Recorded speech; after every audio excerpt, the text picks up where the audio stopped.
మావయ్య, నీ కాపురం చెడగొట్టానికే నేను నీ మేనల్లుడిగా పుట్టాను. Wait wait wait wait.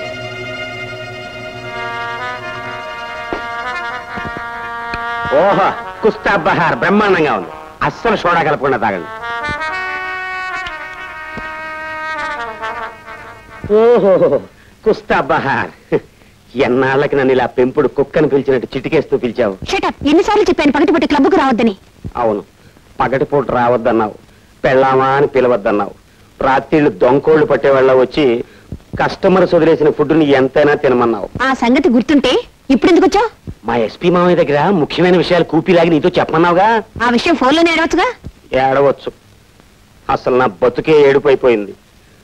చక్కగా మా మామయ్య కూతురుని చేసుకోవలసినండి. పోనీ నిన్నైనా కట్టుకున్నాను కదా అనుకుంటే నువ్వు ఈ క్లబ్ ప్రొపరేటర్ గారి మీద మోజుతో నన్ను ఎదవ కింద జమకట్టేశావు. ఇటు నీకు చెడ్డైపోయి, అటు మా మావయ్యకి చెడ్డైపోయి ఎదవా అని బోర్దోడు తైలించుకుని ఊరంతా తిరుగుతున్నాను. నాతో వచ్చేసే జ్యోతి, మనం వెళ్ళిపోదాం. వచ్చేసేయి జ్యోతి.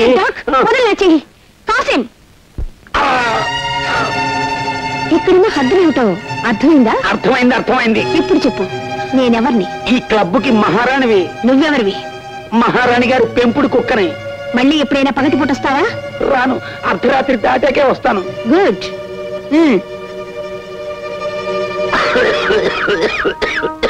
ఇంతకీ నువ్వు తెలుసుకొచ్చిన రహస్యం ఏంటి? మా మామయ్య స్పెషల్ బ్రాంచ్ పోలీసుని పిలిచి ఈ క్లబ్ ని రాత్రికి రైడ్ చేయమన్నాడు.